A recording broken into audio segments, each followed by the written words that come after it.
everybody, welcome back to Dirt Grease Outdoor Peace. And I am scratching my head on this one.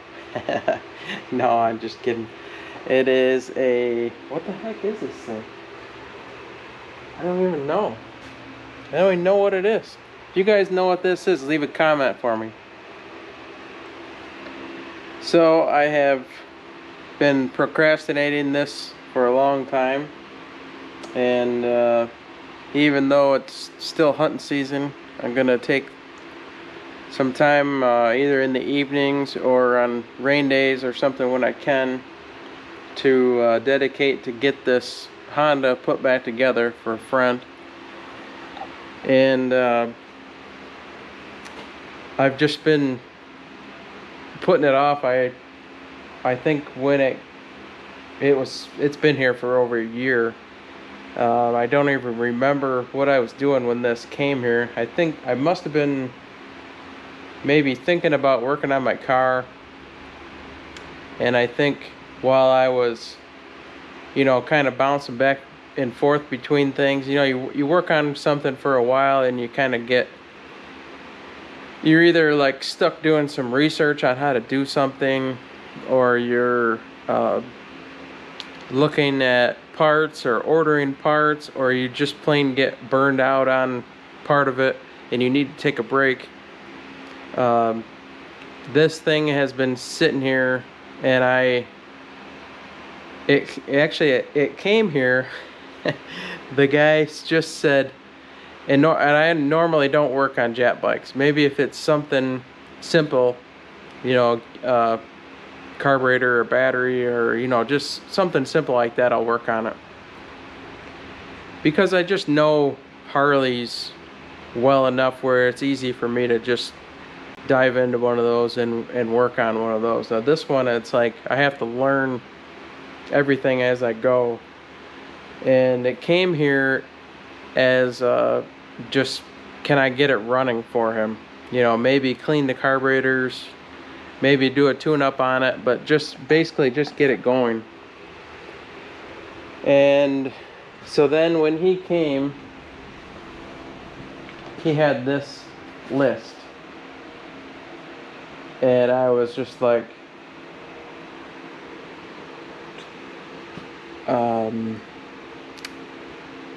okay,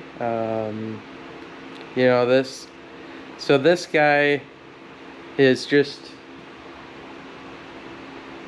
dreaming of riding this bike and wanting to do all this stuff to it, and he knows quite a bit, but he doesn't have the shop or the tools to do it, and maybe doesn't have quite as much mechanical experience, but he can do stuff too. It just came down to him not wanting to do it, I guess. And maybe if he knew it was going to be sitting here for a year, maybe he would have tried to do it himself. But anyways, he wanted some stuff fixed on it and gone over, cooling system. He wanted me to put timing belts on it. He wanted to take some of the stuff apart so that he could clean it and paint it. So I tore it down. I had him clean the carburetors up. Actually, I tore it all apart. I had a piece of cardboard on my bench, and I diagrammed every piece that I took off of these carburetors, because I had no idea. I had never taken anything like this apart before. So I had every piece from every carburetor diagrammed, and he bought a rebuild kit, which a lot of the aftermarket stuff I don't like, because nothing is ever an exact duplicate of OEM. Whenever I can buy OEM, I'd just rather spend the money on the OEM stuff and have it be an exact replacement. So I used a lot of the new stuff where it looked like it was a good replacement, or if it was kind of foolproof, and then I just would use some of the original stuff where I thought it was the right place to put that in. So I did get the carburetors back together, and then I wanted to get the radiator off of it to get to the timing belts. And then I took the covers, the timing covers off, so that he could clean them and polish them. And so then it sat here, I don't even remember when I did that, probably last summer maybe, I don't even remember. And so now I was kind of dreading this timing belt deal just because I haven't done it before, and it's like every step I have to research. So at least I have 2 books that he brought me that I can go off of, and I at least have knowledge of, you know, what the timing is, you know, top dead center, valve overlap, you know, what everything should be. This book is good, except it says turn the alternator rotor bolt clockwise until the T1 mark on the flywheel lines up. Well, I don't know where the flywheel is. I don't know how to access that. I had to go back and forth a little bit, and I see in this book it gives you a good visual. This one actually says to pull the plug, which they show you the plug there. Pull that plug and look at the timing mark. So the first thing I did was roll it over and look down in, I don't know how well you guys can see down there, was to roll it over and look down in the spark plug hole, and you can see the top of the piston. So I just rocked it back and forth and verified that I was at top dead center on number 1, and then looked at the mark on the cam sprocket and verified that. So I thought, wow, that's close, but I'd like to see the flywheel. So I just started looking around, and then I found that timing mark there. So that's TDC number 1. So now I'm going to loosen up these tensioners here and take these belts off. I'm just going to watch and see how these sprockets react as I take the tension off. It's possible that I might have to rock these back a little bit to get everything to line up when I put the belt on there. A place to put you guys, and I'm gonna tear that apart and see if I can't get the belts. I can get these belts on there, then I can start going back together. I can put the covers on.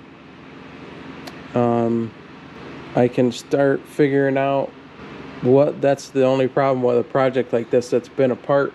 I have to figure out what goes next, and maybe I can look in the book, and they do have an engine removal procedure in there, so I can look in there and see you know, if I can go ahead and put the radiator back in, or, you know, should I put the carburetors on, you know, what's the next step. So yeah, let's get these belts changed.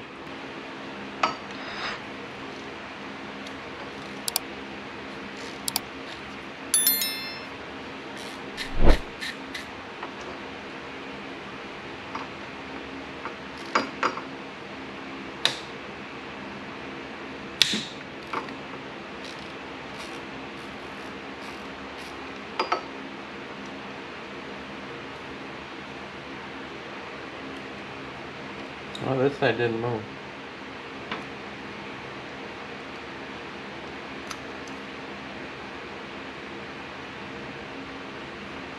So I guess.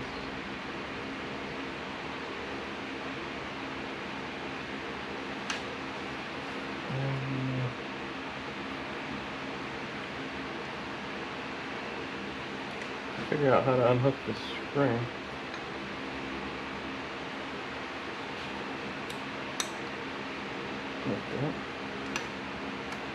Yeah, it's not a whole lot of tension. I guess with the design, the way this sprocket wraps on here, It doesn't have to have a lot of tension.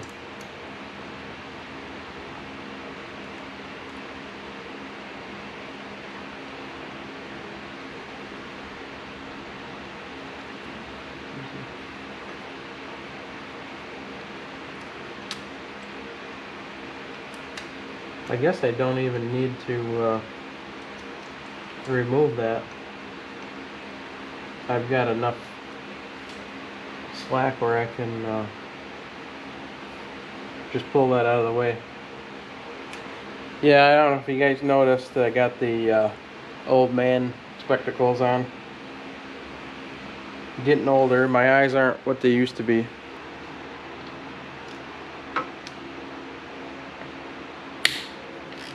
Oh, that one was snug.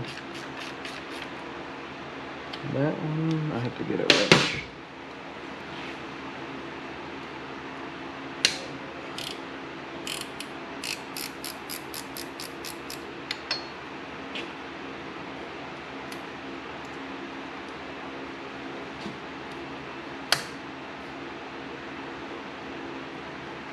Yeah, see this one.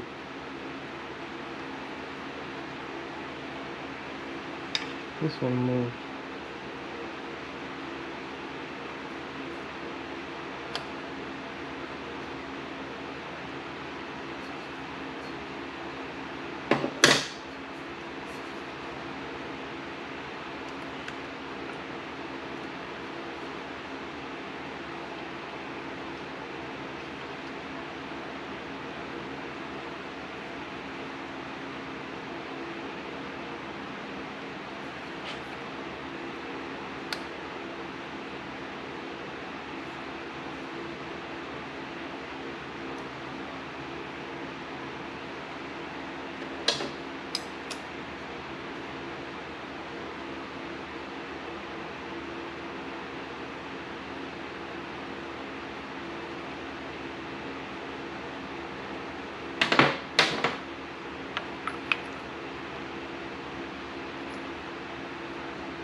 Yeah, it's because it's got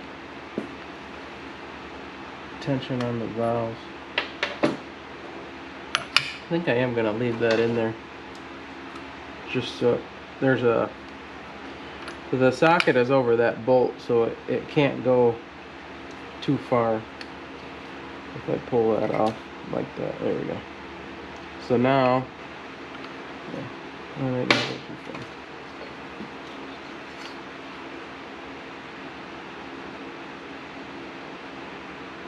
Yeah, they have a little wear on them, but not very much. I think the main reason he wanted to change it is because they've been, this thing's been sitting for so long.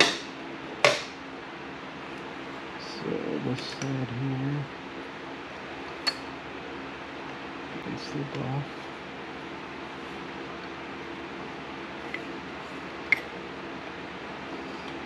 Like that.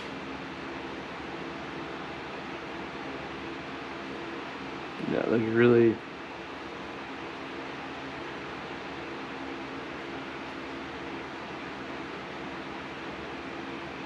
Yeah, they don't look bad at all, but check the tensioners. Actually, that's got a little rubber stuck to it. I'm gonna clean those up. Yeah, the tensioners are smooth and quiet. I think I'm just gonna take, this one actually has a little rubber on it. I think I'll take a razor blade and scrape that off, and then just hit it with a little Scotch-Brite.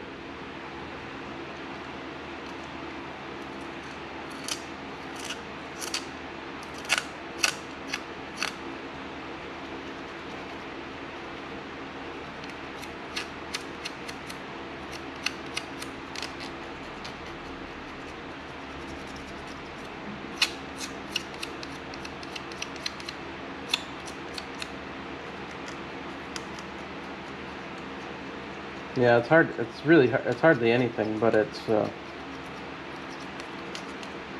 it would have worn off of there, but as I just get them cleaned up a little bit.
Okay, the one thing I want to make sure is that I don't know if you could see it or not, but on that side I got the non-tensioner side tight and put it on the pulley so that all the slack was on the tensioner side, so that when it goes to tension up, it's not changing the timing. So I'll put it on the I think it's just a good rule of thumb that you put the writing on the belt the way that it tracks.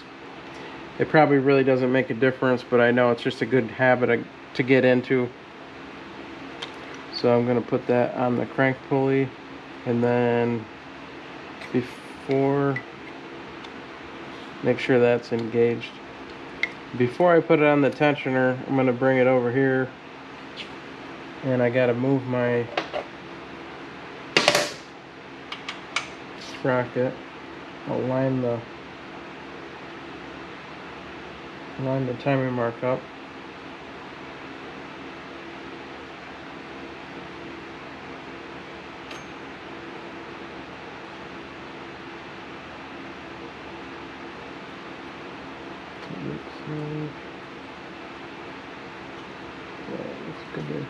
Oops.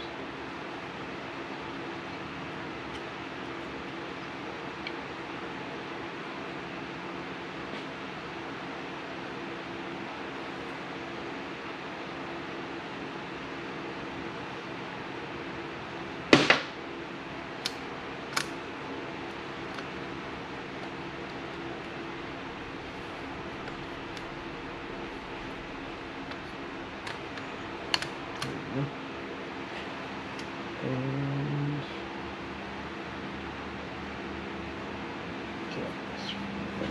in there.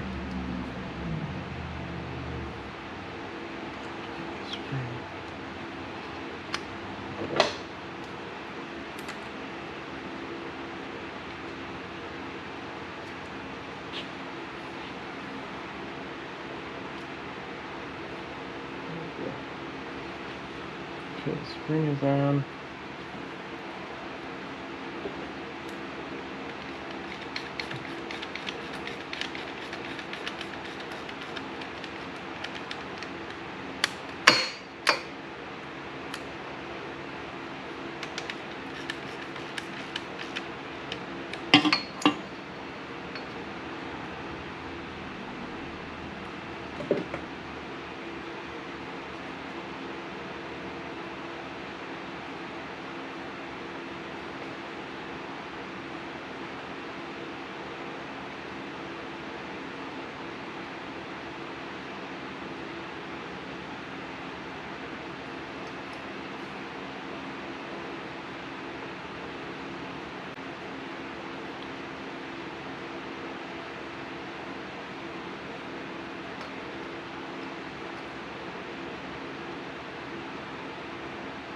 Maybe I didn't have that backed off enough here. Oh, that's loose.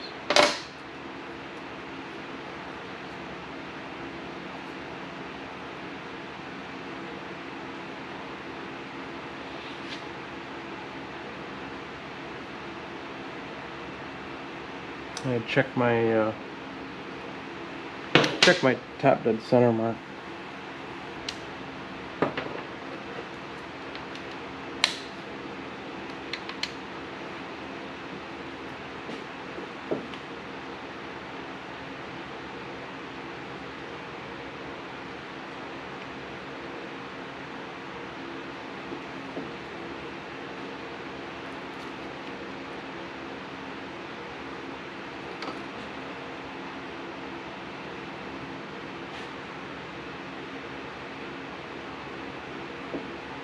That should be tight there. Yeah. See, what happened was this pulling on this must have moved the crank back a little bit. So I had my indicator here was off a little bit, and I checked the timing mark on the flywheel.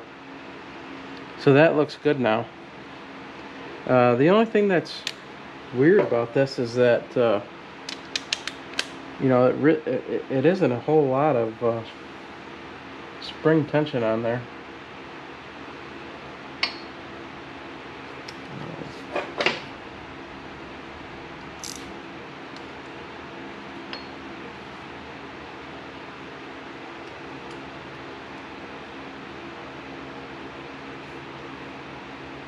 It's just kind of funny that, you know, they only once these bolts are tight, the spring doesn't do anything. So I don't know, it's just a little funny that you would think they would have had a stronger spring and that one side of the tensioner would have floated, but I don't know.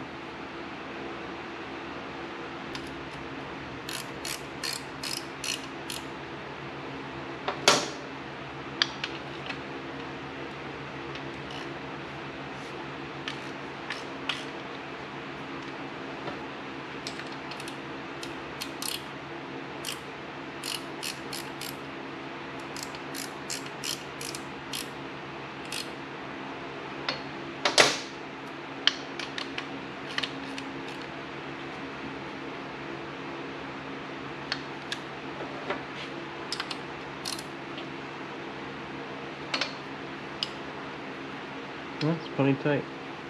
Okay, so this one's lined up. Our mark looks good here. We'll go check the other side. Check the timing mark. Timing mark looks good. We need to hook up our spring. Let's snug in the bottom. The timing mark looks good here. Yeah, it's really not a whole lot of tension on there.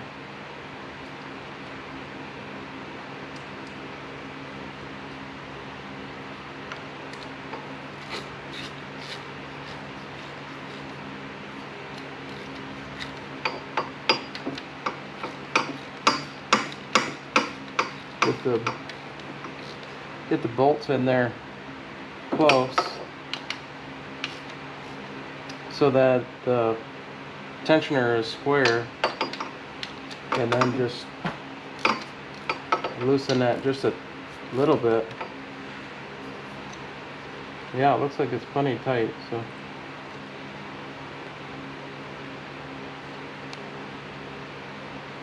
yeah, if that's all they want, then that's it, I guess.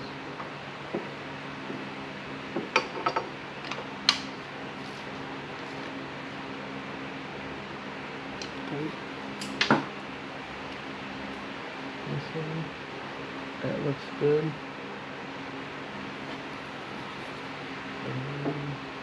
That looks good. Okay, so I'm just gonna, the only thing I want to do is double check in the book about the tension on those.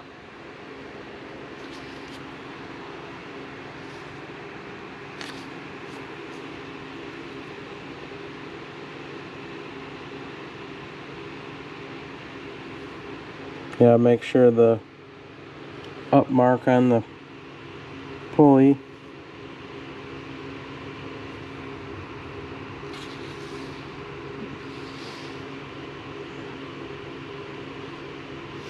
when belts are in place, let the tensioner springs apply the tension to the rollers, then tighten the tensioner bolts. Do not apply additional force.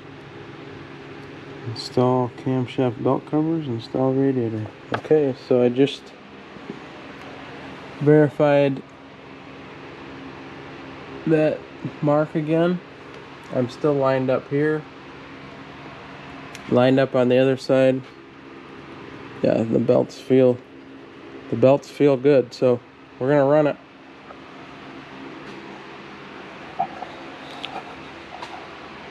So I think that's gonna do it for today. Hopefully that wasn't too boring. Like I said, I don't know anything about these bikes, and I just try to be extra careful around with the timing marks and all that. So I will try to figure out what the next step is on this, and bring you guys back again to keep this project going. And that's one thing that I realized about the filming process is, you know, if I'm doing something by myself, that the filming it kind of makes me focus on what I'm doing, it kind of just pushes you along, so that it just makes me think like the clock is running, and you know, the batteries are wearing, and the card is filling up. So you know, it's kind of interesting to have that, you know, kind of pushing you to do something, and to have you know, people watching, and keeping you going. I guess it's you know, it's kind of like you're not working by yourself. You're working with you know, people that, a lot of people support this, and a lot of people will have positive feedback, but there's always people that'll leave negative feedbacks, and should have done this and should have done that, and that's just one thing that you have to just deal with along the way. So yeah, if you guys would do me a favor, if you like the video, take a minute, click the like button for me, click subscribe. Oh my God. Click subscribe if you're not subscribed already, and share the video if you have another mechanic friend that's might be interested in this. And I will see you on the next one. And remember, go out and play in the dirt, work in the grease, but always get out there and enjoy that outdoor piece.